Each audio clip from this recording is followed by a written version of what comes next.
This is a wee video about fitting a Weber 38 carb onto a gasoline petrol W123. This is my journey. The carburetor I'm using, I've purchased the adapter plate to use the original air cleaner, and that's got the adapter plate on the bottom to replace the footprint of the Solex 4A1 that this car had. So this is my 1980 W123 with the 250 engine in it. That's a 6-cylinder 2.5 litre, and these came out from factory with the Solex 4A1 carburetor, which are pretty shit carburetor really, and they're very hard to tune them and keep them running correctly. So I've decided to give it an upgrade, and I'll show you that in a second. This is the upgrade that I've mentioned. It's a brand new genuine Weber 38 DGAS carburetor, which is the hot water controlled choke. This is a twin barrel 38mm carburetor.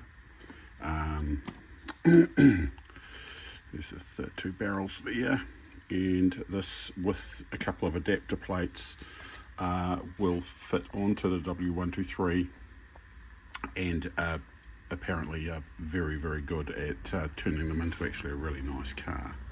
So I'll keep videoing the progress on it, and hopefully this might be useful to somebody out there on YouTube. One of the fittings that I got with the carburetor was this Bakelite spacer that goes between the adapter plate and the bottom of the new carburetor, just to stop the heat transfer and percolation, vapor locking, those types of things. So I made sure I purchased that with it. I think it was like an extra $20 or $30. So anyone with a W123 with the 250 engine, a bit of a rarity, and I think also partly because of the Solex 4A1 carburetor, they're a bit of a not quite so popular model because the carb is just so difficult to get right and tune. So this is the carburetor that's coming out. You'll see here I've already put some heat shield on the fuel lines just to try and help reduce vapor lock. I'll be keeping that on with the new carburetor, but I've got some more photos and things, and I'll update you as the process goes along. Keep watching.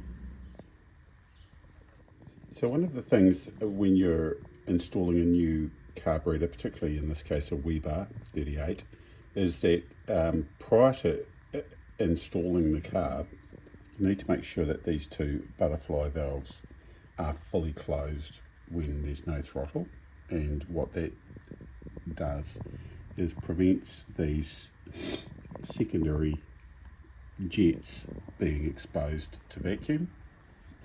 So this may require a little bit of adjustment just to make sure that these are fully closed or fully closing. That's about as close as I can get it. That's one of the pre-installment adjustments that I would recommend. Obviously this carburetor is upside down. It's sitting on its lid at the moment. One of the jobs I'll be doing before the carburetor install is valve timing. It's really important that your valve timing is correct to help with correct manifold vacuum, and engine timing, of course. Make sure that compressions are good across all of the cylinders, or else any carburetor is not going to work very well if you don't have correctly timed valves. If your valves are tapping, or you've got a rough idle or anything like that, then it may be partly to do with valve timing. I'll add to this video tomorrow when I've actually got the rocker cover off and I'm doing the valve timing. I've pulled the rocker cover off this morning, and we're about to do the valve timing. Got the old feeler gauges out here, and 17mm spanner. Obviously got to remove the spark plugs first, but pretty straightforward job, and really important to get your valve timing, valve gaps, spaces, or whatever you want to call it, correct before you do the carb.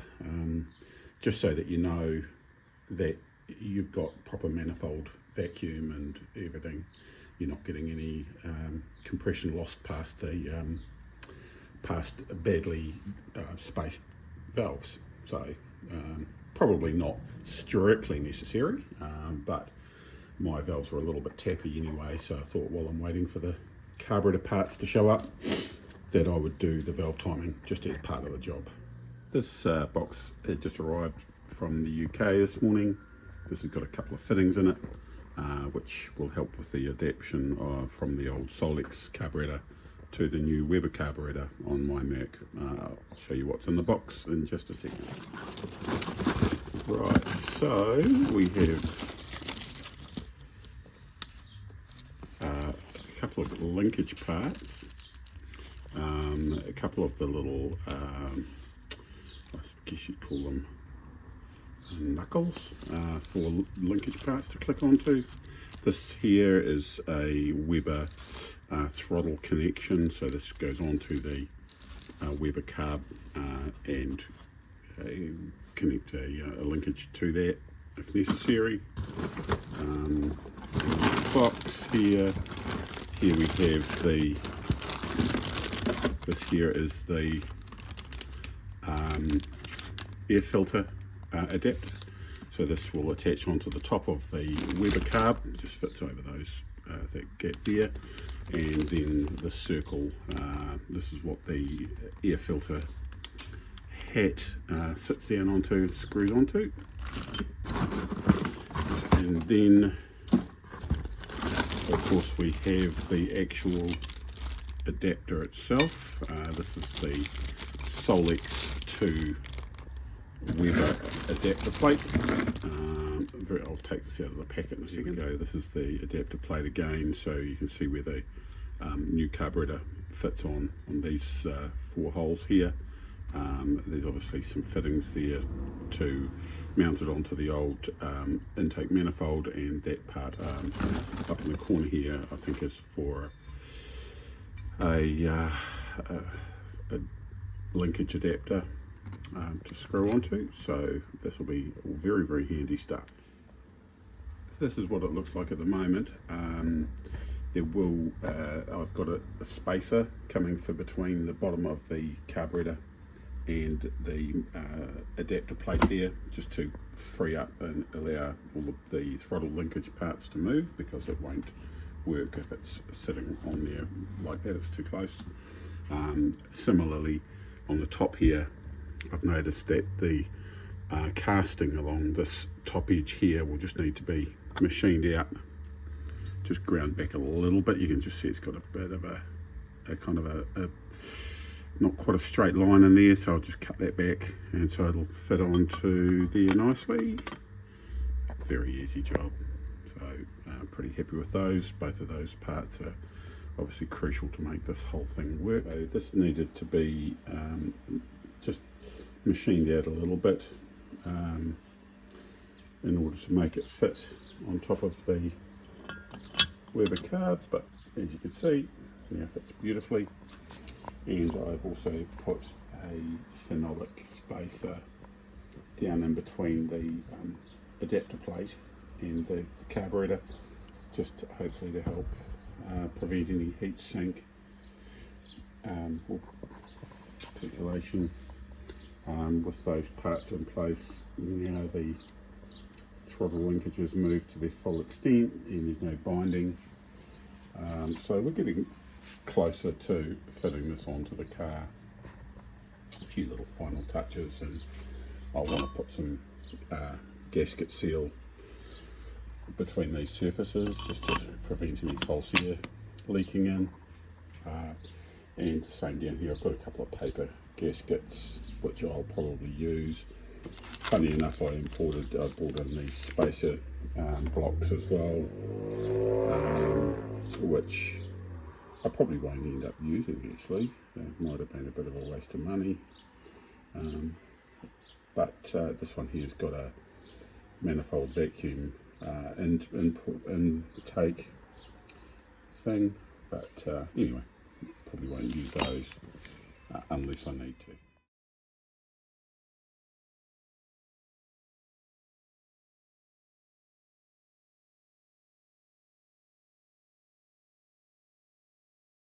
I spent 20 minutes machining out and filing some of the edges around on this this aluminium casting. I also drilled the holes out from 6mm to 7mm in order to make this fit onto the top of the carburetor. So the casting's not perfect, but in fact, with, as I say, 20 minutes of work, it makes it perfectly usable. There's no gasket that's supplied for the top of the carburetor, so I think I'll use an RTV intake manifold gasket sealant, even though it's not really necessary, just to stop that vibrating basically. I'll tighten it down and it'll work well. It means the original air intake filter mechanism and hat are all fit on top of it and stay in the same place. So I also ordered a selection of, this is a mechanical carburetor linkage kit, and it's got everything in it. It's fantastic. It's got rods, it's got home joints, it's got brackets, it's got springs, it's got bolts, everything, all of the connections that you need. And also, very importantly, comes with a bell crank, so that enables you to connect the throttle mechanism up, because of course the W123 is a mechanical and rod throttle connection, and cable activated, but it makes it possible to, if you can build some Lego or build some Meccano, as we used to do in the old days, then this should be a fairly simple process to be able to connect up your throttle. But you will need some. This was $70 off AliExpress from China, and it came with that. The cast items here, the base plate, which converts from a Solex 4A1 to the Weber 38. That I think was about $125, $150. That was about $75. I've had to do a wee bit of work on that to make it fit though, but it now fits perfectly. So all in all, is on top of the price of the car. The carburetor itself was 1,100 New Zealand dollars, which is probably about 600 US dollars, I guess. But all up, it's probably going to be around a 1,700, 1,800 New Zealand dollar conversion by doing all the labour myself. So a couple of months ago, I thought that one of my problems was carburetor overheating, and I noticed that I didn't really have much of a spacer in between the carb and the intake manifold, which obviously gets quite hot. So I ordered this, but I never installed it, and now that I'm doing the conversion to the Weber 38, I've noticed that the conversion plate, actually I can fit conversion plate over the top of the old phenolic spacer, and it gives me perfect double layer to prevent carburetor overheating, which is something that these old things apparently tend to do a wee bit. So I think I've suffered it on mine. But anyway, so now this ends up with two spaces by the time I set the carburetor back on top, like so.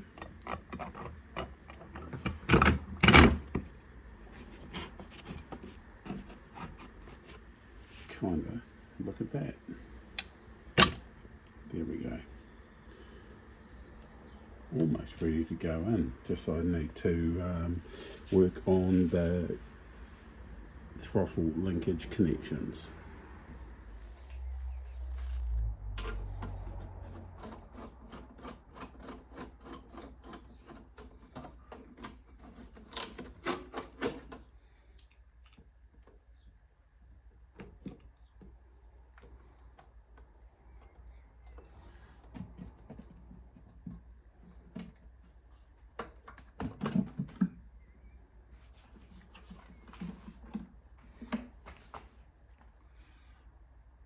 So to remove the old carburetor, I want to identify the vacuum ports and the vacuum lines, and obviously linkages, electrical connections and things that all need to come off. Some of these will be used again on the new carb, but probably some of them won't be as well. So I'll get on to that in a minute.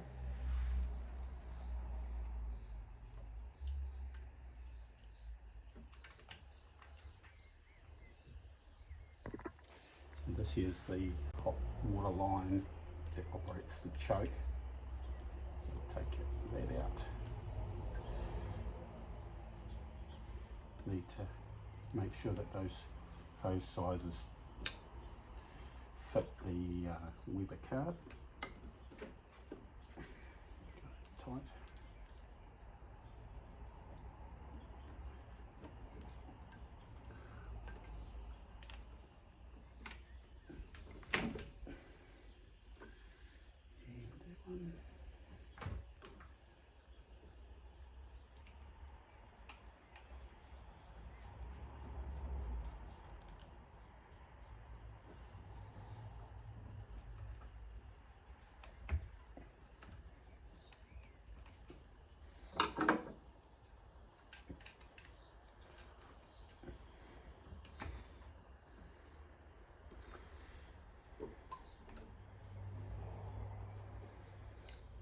The fuel line.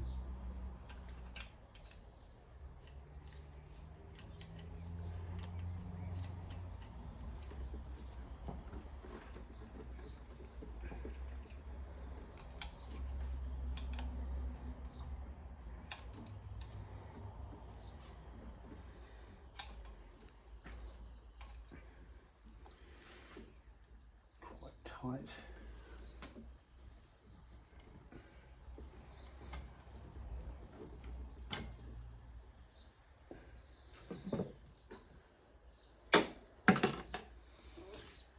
Just going to plug that fuel line.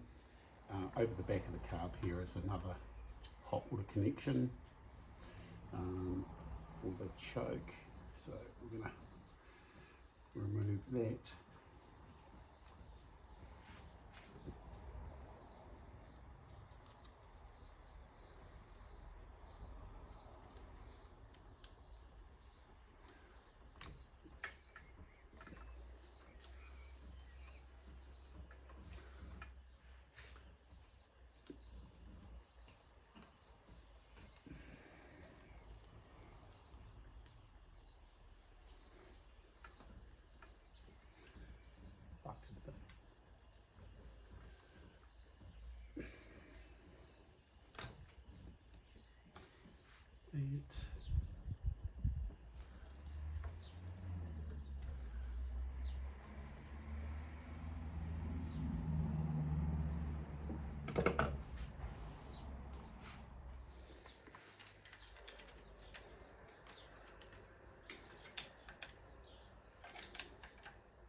So there's all the wiring clear.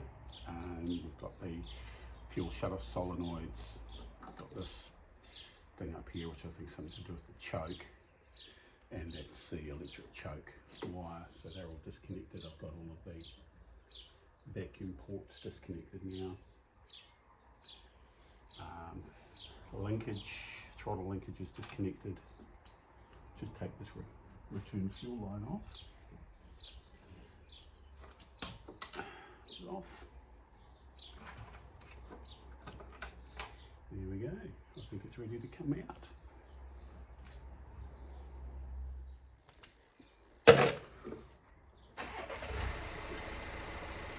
Whoa, look at this. Out it comes. There's one asshole carburetor.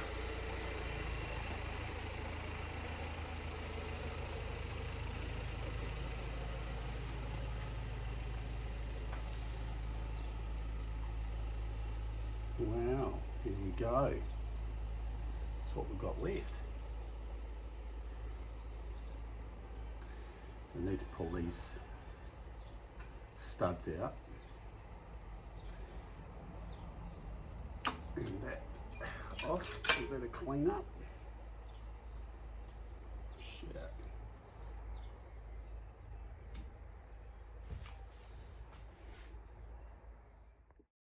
So that's the end of part one of the Weber installation on the W123 250.